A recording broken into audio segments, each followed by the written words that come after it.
Everyone, welcome to my channel. आज हम ले रहे हैं तीसरा टॉपिक, डिविडेंड डिसीजन।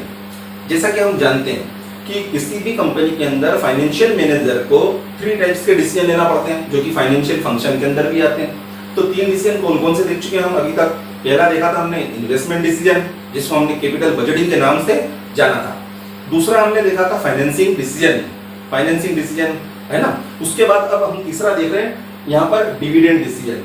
तो dividend decision is concern with the distribution of surplus fund. किससे कंसर्न होता है, ये किससे संबंधित होता है? जो हमारे पास सरप्लस फंड होता है, सरप्लस फंड का मीनिंग अभी मैं आगे बताता हूँ क्या होता है। तो जो सरप्लस फंड होता है कंपनी को, उस सरप्लस फंड के डिस्ट्रीब्यूशन से इसका मीनिंग लिया जाता है। ओके।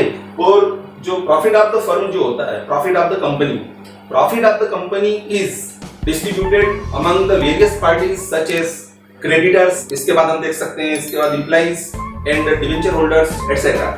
ओके। तो हमने देखा यहाँ पर कि प्रॉफिट का जो डिस्ट्रीब्यूशन होता है अमंग वेरियस पार्टीज, यानी जो भी मैंने बताया क्या कि प्रॉफिट ऑफ द फर्म और company is always distributed to various parties.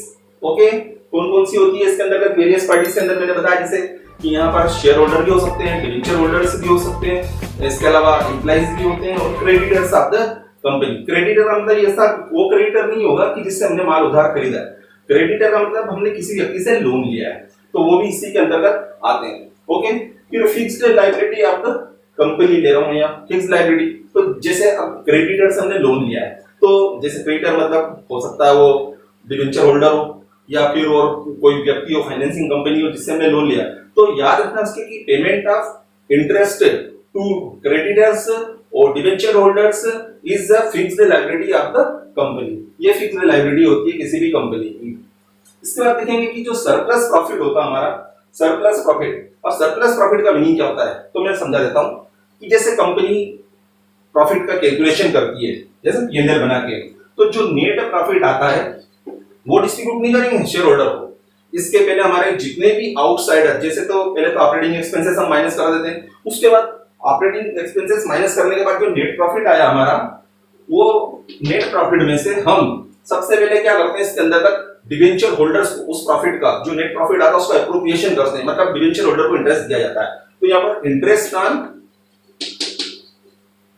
Interest on debenture, ये डिवेंचर होल्डर को इंटरेस्ट का पेमेंट किया जाता है। फिर जो बचेगा उसमें उसके बाद इनकम टैक्स का पेमेंट करते हैं।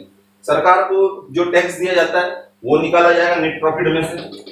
नेट प्रॉफिट में से जो इनकम टैक्स घटा दिया जाएगा वो आता है प्रॉफिट आफ्टर टैक्स। PAT लिख देता हूं जिसको मैं, प्रॉफिट आफ्टर टैक्स। टैक्स घटाने के बाद अब हम क्या करेंगे इसके अंदर, जो प्रॉफिट आया उसके बाद हम इसमें पेमेंट करते हैं जैसे प्रेफरेंशियल शेयर होल्डर को। अगर प्रेफरेंशियल शेयर इशू कर रखे हैं हमने, तो प्रेफरेंशियल शेयर होल्डर को पेमेंट हो जाएगा डिविडेंड का पेमेंट।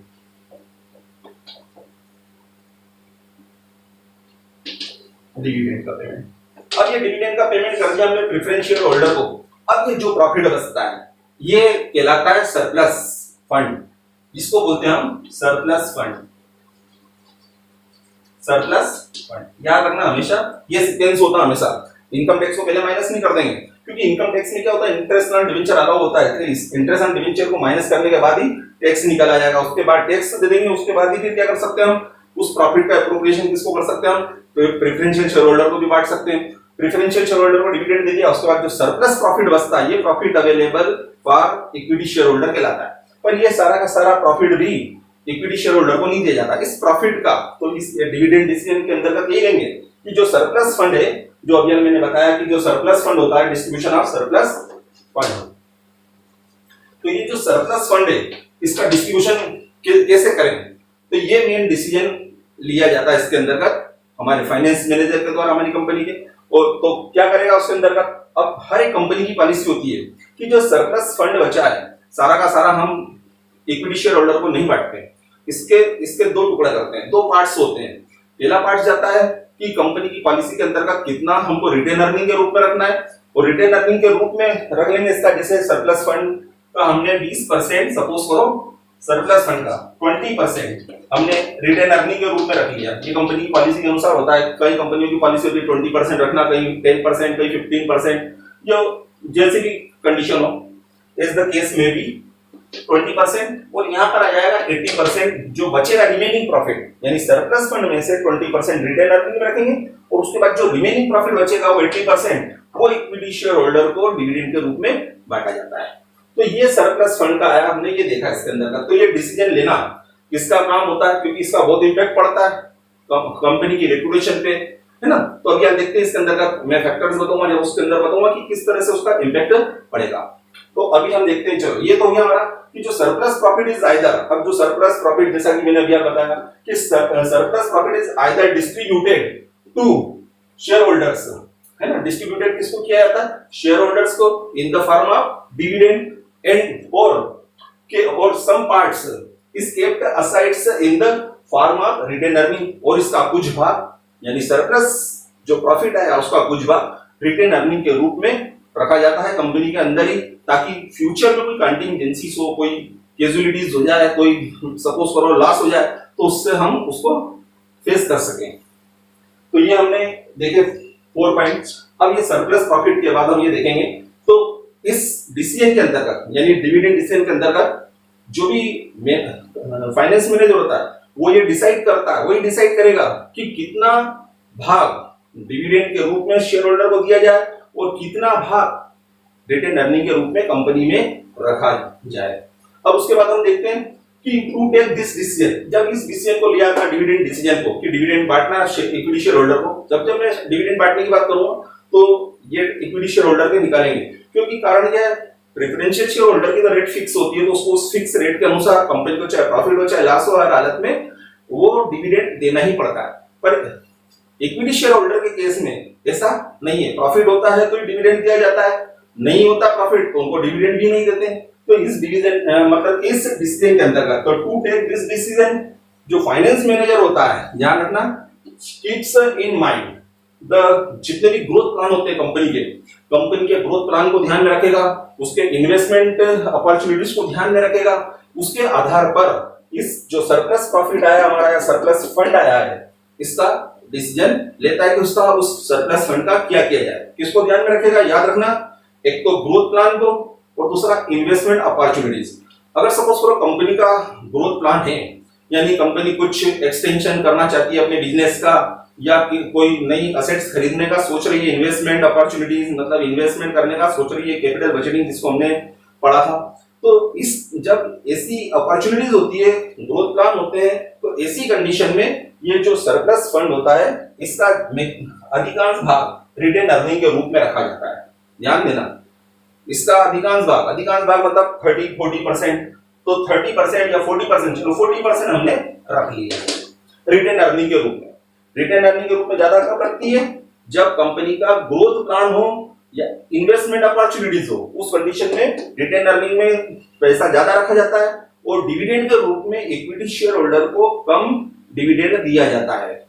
और अगर अब इसका कंट्रेरी लेते हैं, अगर कंट्रेरी लेते हैं इसका कि अगर सपोज करो ज्यादा बांट देंगे हम, सपोज करो हमने बांट दिया 90% और रखा यहाँ पर 10%, मीनिंग है ना, तो ऐसी कंडीशन में अब क्या होगा, तो अब कोई मतलब तो ऐसा किस कंडीशन में हम कर सकते हैं, जब कंपनी का कोई ग्रोथ प्लान नहीं हो, कोई इन्वेस्टमेंट अपॉर्चुनिटी नहीं हो, तो उस कंडीशन में कंपनी चाहे तो रिटेन अर्निंग को कम रख सकती है और इक्विटी शेयर होल्डर्स को डिविडेंड ज्यादा दे सकती है।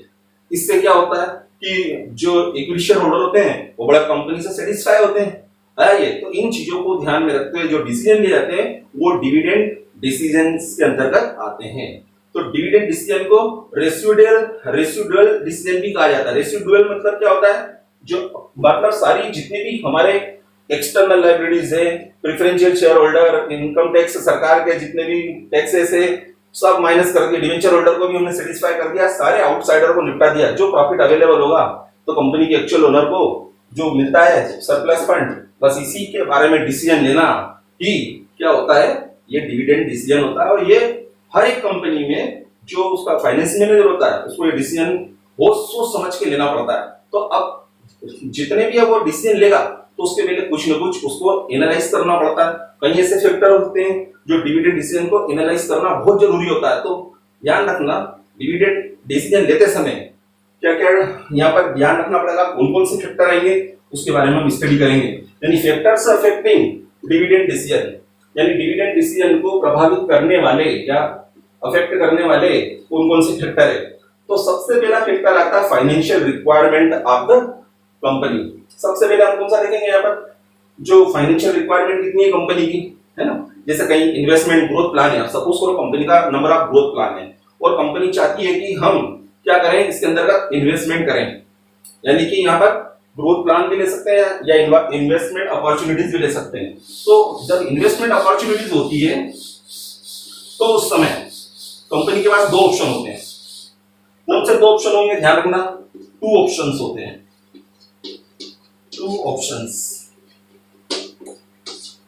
जब कंपनी के पास फाइनेंशियल रिक्वायरमेंट का मतलब आया समझ में कि हमारे पास इन्वेस्टमेंट अपॉर्चुनिटीज है, तो इन्वेस्टमेंट अपॉर्चुनिटीज होगी तो कंपनी के पास दो ऑप्शन होते हैं, या तो क्या करें वो एडिशनल कैपिटल प्राप्त करें। एडिशनल कैपिटल का मतलब क्या हुआ कि कहीं से जैसे शेयर इशू करके कर ले, डिबेंचर कहीं से लोन लेके कर ले, यानी एडिशनल कैपिटल प्राप्त कर ले।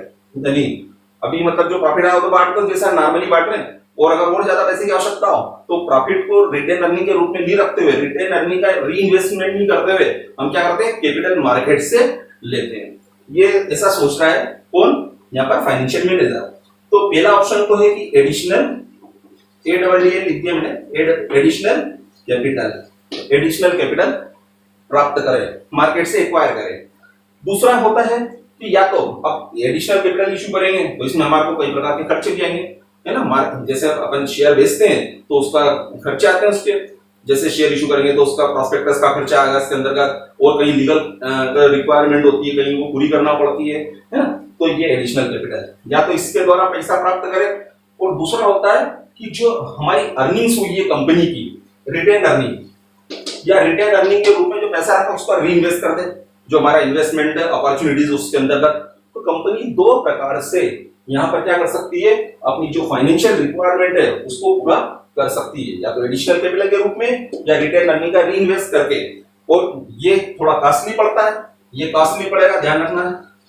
कारण क्या है, क्योंकि हम शेयर या डिबेंचर कुछ भी मार्केट से या लोन लेते हैं तो कई प्रकार की कानूनी कार्रवाइयां, लीगल फॉर्मेलिटीज भी पूरी करना पड़ती है, साथ ही साथ हमको कई फ्लोटेशन कॉस्ट भी चुकाना पड़ती है शेयर डिबेंचर इशू करने की। ओके, और ये इसकी अपेक्षा रिटेन अर्निंग का जब रीइन्वेस्टमेंट करेंगे, रिटेन अर्निंग का तो पैसा वही है जो कंपनी के एक्चुअल ओनर का होता है। एक्चुअल ओनर कौन है, यहाँ पर इक्विटी शेयर होल्डर, तो उनका जो पैसा होता है वही हम क्या कर रहे हैं, री इन्वेस्ट कर रहे हैं। तो री इन्वेस्ट करते हैं तो ये बहुत चीप होता है, सस्ता होता है ये, क्योंकि कोई खर्चा करना नहीं पड़ रहा है, तो ये चीप होता है। ओके, तो ये आपको ये पहला पॉइंट समझ में आ गया होगा। अब हम लेते हैं second point, stability of dividend. अब स्टेबिलिटी ऑफ डिविडेंड क्या होता है, यानी कंपनी की एक ऐसी पॉलिसी होती है कि अपने डिविडेंड की रेट को क्या करती है, स्टेबल रखती है ना, कभी चेंजेस नहीं होने देती है। यानी कि पिछले साल 10% दिया था सपोज करो डिविडेंड, तो इस साल भी डिविडेंड कितना देगी, 10% देगी, है ना। अगले साल भी 10% देगी, ये स्टेबल हो गया। मतलब एक फिक्स्ड, मतलब जो एवरेज है, एवरेज रेट की रेट से वो क्या करती है, डिविडेंड देती है इक्विटी शेयर होल्डर को। तो ये पॉलिसी अपना रखी है कंपनी ने, सपोज करो। तो इससे क्या होता है कि उसकी मार्केट में रेपुटेशन बनी रहती है, मतलब व्यक्ति उसके शेयर को खरीदने के लिए क्या रहते हैं, प्रॉम्प्टली रेडी रहते हैं। कैसे, क्योंकि मालूम है कि ये कंपनी पिछले साल 2-3 साल से या 4 साल 5 साल से कंपनी 10% दे रही है, और हो सकता है कि अभी तक गिरा नहीं, अगले साल भी 10% देगी अगर मैं शेयर में इन्वेस्टमेंट करता हूं, या फिर और बढ़ के मिलेगा। तो इसकी रेपुटेशन रहती है। तो स्टॉक मार्केट में ऐसी कंपनियों के शेयर भी आसानी से फिर क्या होते हैं, बिक भी जाते हैं, तो रेपुटेशन होती है इनकी। तो यहाँ पर ये अपना यही पॉइंट है, स्टेबिलिटी ऑफ डिविडेंड। तो कई कंपनियां आप देखना 3 तरीके से, इसलिए बताता हूँ कि 3 कौन-कौन से डिविडेंड लिए जाते हैं इसके अंदर का स्टेबिलिटी के लिए। तो ध्यान रखना, स्टेबिलिटी ऑफ डिविडेंड में 3 प्रकार के डिसीजन लिए जाएंगे। पहला आता है constant dividend per share, constant DPS लिखा। पहला इसके अंदर का डिविडेंड के लिए कौन सा डिसीजन लिया जाता है, constant DPS, dividend per share है डीपीएस का मीनिंग। तो कांस्टेंट का मतलब है यहाँ पर सुनना कि कंपनी ने रेट फिक्स कर ली कि जो हम डिविडेंड दे रहे हैं वो डिविडेंड 10% की रेट से देंगे, या 5% की रेट से हर साल देंगे, या 10% सपोज 12% की रेट से देंगे, ये फिक्स कर लिया। अब ये जो डिसाइड कर ली, ये किस पे कर रहे हैं, ऑन इन्वेस्टमेंट। ये इन्वेस्टमेंट पे ये रेट फिक्स की है। इन्वेस्टमेंट कैसे हुआ? क्योंकि जब पब्लिक पैसा लगाएगी इन्वेस्टमेंट में या डिवेंचर्स में, तो उसमें वो क्या कर देंगे, फिक्स कर देंगे। फिर डिवेंचर पे तो फिक्स रेट होती है, बट इक्विटी शेयर के केस में रेट स्पेसिफाई नहीं करते हैं। पर कंपनी ने कर दिया कि आप जो इन्वेस्टमेंट करोगे, आप जो पैसा हमको कैपिटल के रूप में दोगे, तो हम आपको 10% आपके इन्वेस्टमेंट पे, आपके द्वारा किए गए इन्वेस्टमेंट पर हम आपको डिविडेंड देंगे। तो ये फिक्स हो गया, यानी एक तरह से ये फिक्स हो गया इक्विटी शेयर होल्डर का डिविडेंड। ओके, दूसरा होता है कांस्टेंट पे आउट रेशियो। अब कांस्टेंट पे आउट रेशियो क्या होता है? सेकंड पॉइंट, ये सेकंड के अंदर स्टेबिलिटी ऑफ डिविडेंड के अंदर सेकंड ऑप्शन ये होता है कांस्टेंट पे आउट रेशियो। कंपनी क्या करती है इसमें, इस केस में, यानी कांस्टेंट पे आउट रेशियो जब डिसाइड करती है ना, कंपनी के फाइनेंस मैनेजर ने डिसाइड कर लिया कि हम आपको कांस्टेंट पे आउट रेशियो की रेट से हम आपको क्या देंगे, डिविडेंड देंगे। इक्विटी शेयर होल्डर को ये उन्होंने फैसला किया कि हम आपको ये देंगे। तो ये जो डिविडेंड दिया जाएगा, ये 10%, 5% जो भी डिसाइड करे कंपनी, वो किस पे दिया जाता है, याद रखना, पे आउट रेशियो के अंतर्गत प्रॉफिट पे डिपेंड कर देती है उसको, कि कंपनी को जितना प्रॉफिट होगा उसको हम आप प्रॉफिट पे आपको 10% डिविडेंड देंगे, ना कि इन्वेस्टमेंट पे। क्योंकि इन्वेस्टमेंट पे देना वो तो फर्स्ट में आ गया, मतलब कांस्टेंट डिविडेंड पर शेयर के अंदर आ गया वो तो। लेकिन यहाँ पर पे आउट रेशियो के अंतर्गत हम 10% आपको प्रॉफिट देंगे। कंपनी का finance manager equity share holder को कह रहा है कि हम आपको 10% प्रॉफिट देंगे, पर किस पे देंगे, 10% ऑन प्रॉफिट पे। कंपनी जो भी प्रॉफिट कमाएगी उसका 10% हम आपको डिविडेंड देंगे। ओके, इन्वेस्टमेंट में नहीं। चलो, अब तीसरा केस होता है यहाँ पर। अब यहाँ पर आएगा कांस्टेंट डीपीएस। तीसरा केस क्या आएगा सेकंड पॉइंट में, यहाँ पर आएगा constant DPS, dividend per share, and पे आउट रेशियो। अब तीसरे केस में क्या होता है कि कंपनी ने ये कर लिया कि जो भी प्रॉफिट हो रहा है हम उसको आपको 10% की रेट से आपके द्वारा जो इन्वेस्टमेंट किया गया उस पर हम आपको इंटरेस्ट देंगे। यानी ये दोनों का मिक्सचर है। तीसरा पॉइंट ध्यान रखना, यानी कि डिविडेंड पर शेयर आपको इन्वेस्टमेंट पे हम 10% देंगे, और अगर एडिशनल प्रॉफिट होता है, बहुत ज्यादा प्रॉफिट हो जाता है कंपनी को, तो ऐसी कंडीशन में आपको प्रॉफिट पे भी डिविडेंड दिया जाएगा। मतलब इन्वेस्टमेंट पे तो दे ही रहे हैं आपके द्वारा खरीदे गए शेयर पे, और अगर प्रॉफिट ज्यादा होता है, एक्सेस प्रॉफिट हो जाता है कहने का मतलब, तो उस एक्सेस प्रॉफिट पर भी हम आपको क्या देंगे, डिविडेंड देंगे। तो दो तरह से डिविडेंड मिल गया, एक तो यहाँ पर इन्वेस्टमेंट पे उनके द्वारा, और ये प्रॉफिट पे, तो दोनों का आ जाएगा। बस प्रॉफिट के केस में याद रखना कि एक्सेस प्रॉफिट होना बहुत जरूरी है। बहुत ज्यादा भारी मात्रा में प्रॉफिट, तो कंपनी को जब भारी मात्रा में प्रॉफिट होता है तो वो अपने जैसे कि कर्मचारियों को बोनस के रूप में भी डिस्ट्रीब्यूट कर देती है वो। तो इसी तरह से यहाँ शेयर होल्डर को यहाँ पर डिविडेंड के रूप में बांट रही है। तो ये हमने केस नंबर सेकंड देखा। अब तीसरा देखेंगे access to capital market consideration. अब access to capital market consideration में क्या आएगा? अब सपोज करो कैपिटल मार्केट मतलब स्टॉक मार्केट। कैपिटल मार्केट मतलब क्या बताऊं मैं, स्टॉक मार्केट मतलब उसके अंदर उसकी मतलब एक्सेस कैसे होगी, यानी अगर कोई कंपनी सपोज करना कि अच्छा डिविडेंड देती है, यानी कोई कंपनी, आप भी जैसे इन्वेस्टमेंट करना चाहेंगे तो आप इन्वेस्टमेंट क्या करोगे, तो पहले उसकी फाइनेंशियल कंडीशन देखोगे, तो किसी से पूछोगे, दलाल से पूछोगे, ब्रोकर से, मतलब कि ये कंपनी की पोजीशन कितनी, तो वो बताएगा आपको कि पिछले साल उसने मतलब 10% प्रॉफिट दिया, फिर 15 दिया, और 15 के ऊपर ही दे रही है, 15 से नीचे नहीं आया। तो ऐसी कंडीशन में आप क्या करोगे, आप उसमें इन्वेस्टमेंट करना अच्छा मानोगे। और अगर वो बोलेगा ये तो 5% ही कमा रही, कभी लास्ट में गई थी, तो आप वो इन्वेस्टमेंट नहीं करोगे। तो ध्यान रखना एक्सेस कौन सी कंपनी की होती है, ध्यान रखना एक्सेस कैपिटल मार्केट के अंदर एक्सेस उसी कंपनी की होती है जो कंपनी अपने शेयर होल्डर को सेटिस्फाई रखती है, यानी कि उसको क्या करती है, डिविडेंड अच्छा देती है। तो जहां जो कंपनी डिविडेंड ज्यादा देती है, हर साल देती है डिविडेंड, तो ऐसी कंडीशन में अगर ज्यादा डिविडेंड देगी तो उसकी रेपुटेशन भी बढ़ती है, लोग उसमें उसकी शेयर खरीदने के लिए मतलब हमेशा क्या रहते हैं, रेडी रहते हैं। और अगर सपोज करो वो कम डिविडेंड दे रही है, तो ऐसी कंडीशन में रेपुटेशन नहीं होगी उसकी, है ना, तो उसके शेयर को खरीदने के लिए कोई तैयार भी नहीं होगा। तो ऐसी कंडीशन में याद रखना कि एक्सेस टू कैपिटल मार्केट यानी स्टॉक मार्केट में उसी कंपनी की एक्सेस होती है, पहुंच होती है, मतलब अपने शेयर को मतलब क्या कर सकती है, शेयर बेच के पैसा प्राप्त कर सकती है या डिवेंचर बेच के पैसा प्राप्त कर सकती है। तो कौन सी कंपनी प्राप्त कर सकती है शेयर डिवेंचर बेच के पैसा? कि जिसकी मार्केट में यानी स्टॉक मार्केट में रेपुटेशन अच्छी हो। ओके, तो चलो ये थर्ड पॉइंट भी हो गया हमारा। फिर प्रेफरेंस ऑफ शेयर होल्डर्स। अब प्रेफरेंस ऑफ शेयर होल्डर क्या होता है? याद रखना, प्रेफरेंस यानी कोई भी कंपनी अपने जो शेयर होल्डर होते हैं, उसके शेयर होल्डर को मैं बताऊंगा 2 कैटेगरी के होते हैं, मिडिल क्लास भी होते हैं, यूथ भी होते हैं। मतलब तो ये कंपनी का फाइनेंस मैनेजर का बहुत ही महत्वपूर्ण काम है इसके अंदर का, कि इस सेक्टर पे बहुत ध्यान देना पड़ता है उसको। रीजन क्या है? क्योंकि यहाँ पर अगर देखेंगे तो प्रेफरेंस जो होता है या उसकी एक्सपेक्टेशन होती है शेयर होल्डर की एक्सपेक्टेशन या उसको प्रेफरेंस बोल रहा हूं मैं।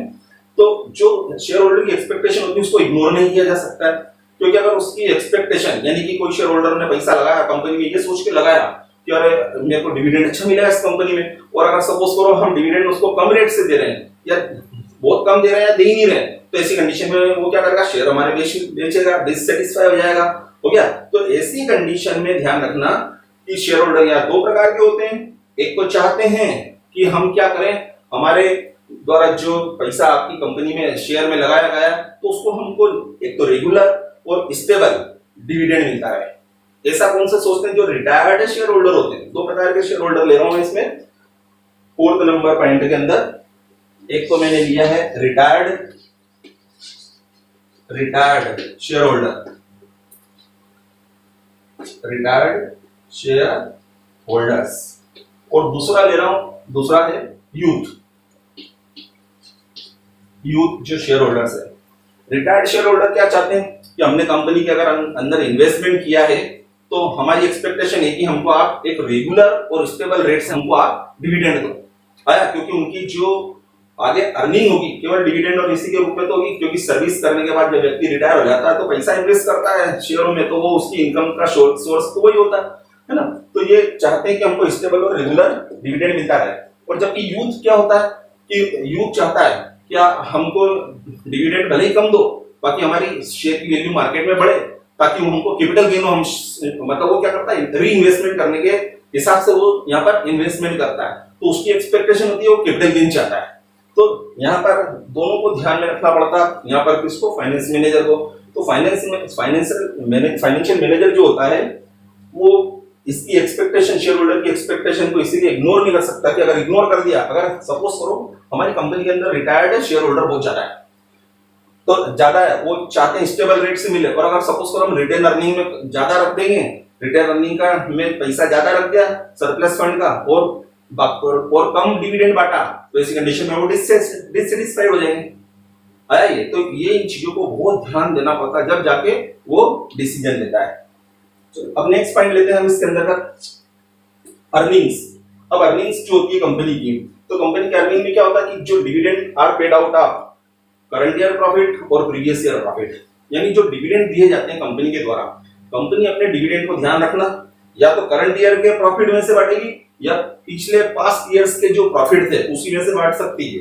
ओके, तो यहाँ पर बांटेगी। अब अगर सपोज करना है इसके अंदर का कि कंपनी के पास करंट ईयर का प्रॉफिट या पास्ट ईयर का प्रॉफिट बहुत ज्यादा है, ये पॉइंट के भी 2 टुकड़े कर देते हैं हम कि अगर हमारा प्रॉफिट या अर्निंग दिया तो यहाँ पे ले लेते हैं कि if the earning is more, मतलब तो यहाँ पर प्रीवियस ईयर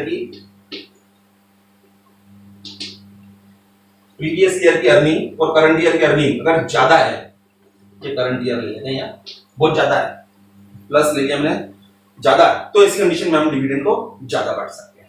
क्या कर सकते हैं? डिविडेंड ज्यादा देंगे, क्योंकि डिविडेंड ज्यादा देंगे तो हमारी कंपनी के शेयर की वैल्यू भी बढ़ेगी, प्रेस्टीज भी बढ़ेगी, रेपुटेशन भी बढ़ती है उसकी।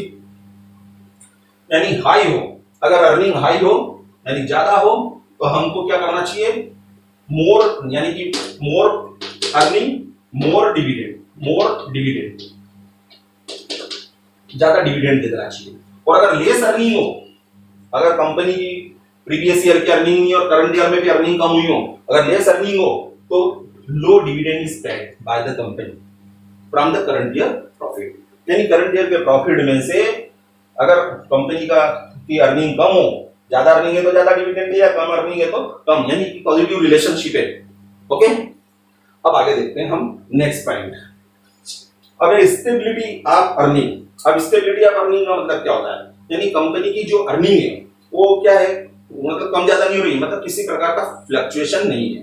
तो इसका मतलब क्या है कि कंपनी अच्छी, मतलब एक एवरेज रेट से मतलब क्या कर रही है, हर साल अर्निंग अपनी बढ़ाती चली जा रही है, अर्निंग उसकी हो रही है। अब स्टेबल अर्निंग होती है, यानी भविष्य में भी अपने को उम्मीद है कि हमारी ये अर्निंग जो हो रही है कम नहीं होगी, तो ऐसी कंडीशन में कंपनी क्या कर सकती है, स्टेबल अर्निंग है तो वो ज्यादा मतलब डिविडेंड बांट सकती है।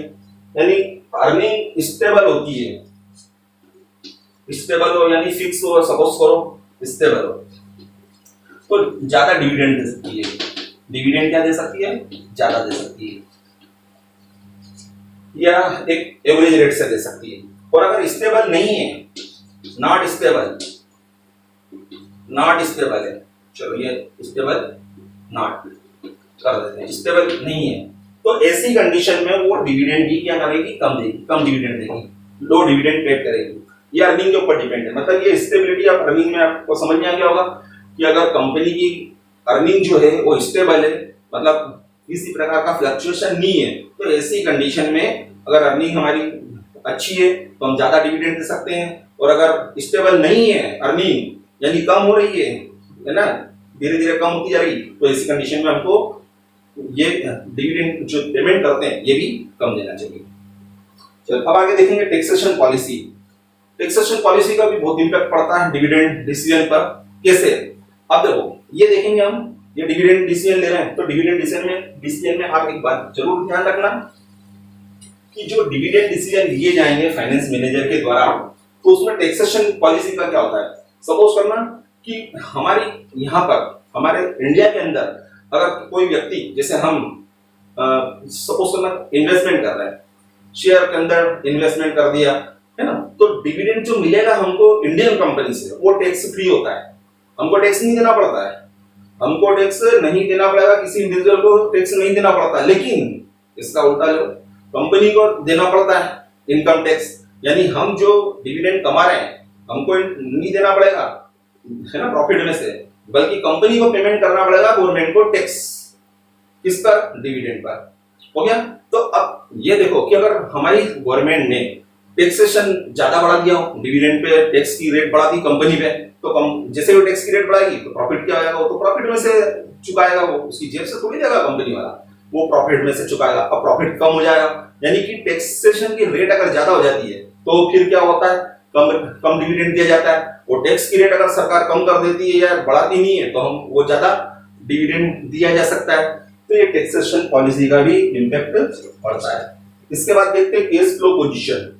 अब केस फ्लो पोजीशन क्या होती है, केस फ्लो पोजीशन के अंतर्गत हम यहाँ पर देखते हैं कि कंपनी के पास इनफ्लो अच्छा हो रहा है, क्योंकि कैश फ्लो जब बात कर रहा हूं मैं तो इनफ्लो कैश का है ना, और कैश का जाना होता है, यानी आ ज्यादा रहा है, इनकमिंग ज्यादा, मतलब समझ लो इनफ्लो ज्यादा है। तो ऐसी कंडीशन में हम क्या कर सकते हैं, ज्यादा यहाँ पर डिविडेंड दे सकते हैं।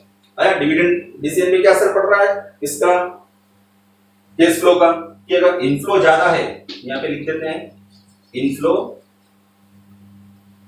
इनफ्लो ज्यादा है तो ज्यादा डिविडेंड दे सकते हैं, प्लस डिविडेंड या प्लस डिविडेंड लिखा मतलब ज्यादा डिविडेंड हम दे सकते हैं। और सपोज करो यहाँ पर आउटफ्लो ज्यादा है, यानी इनफ्लो की अपेक्षा आउटफ्लो ज्यादा है, तो ऐसी कंडीशन में हम डिविडेंड कम देंगे। तो इस तरह से इसका असर पड़ा, हमारा कैश फ्लो पोजीशन का असर पड़ा, आया कि नहीं। अब इसके बाद और भी हम दे सकते हैं कि यहाँ पर जैसे कॉन्ट्रेक्चुअल रुकावटें होती है इसके अंतर्गत, यानी कंपनी शेयर इशू करती है, डिवेंचर इशू करती है, बाहर से कहीं से पैसा लेती है फाइनेंसिंग कंपनी से, तो वो अगर चाहता है कि ये डिविडेंड कम दिया जाए तो ऐसी कंडीशन उसको वो बेटर भी ध्यान रखना पड़ता है। इसी तरह से कई लीगल फॉर्मेलिटीज होती है, लीगल रिस्ट्रिक्शन होते हैं, उसको भी ध्यान में रखना पड़ता है। तो ये 2-3 पॉइंट मैंने लिए नहीं है इसके अंतर्गत, अगर आपकी बुक्स में हो तो आप पढ़ सकते हो, वो भी इसको देखते हुए आसानी से समझ में आ जाएंगे, क्योंकि एक्चुअली अपना 5-6 मार्क्स का मैक्सिमम आता है, तो उसके लिए ये मैंने जो पॉइंट लिखे 8 पॉइंट सफिशिएंट है। ओके, तो उम्मीद है आपको ये पॉइंट समझ में आए होंगे। ओके, जय हिंद।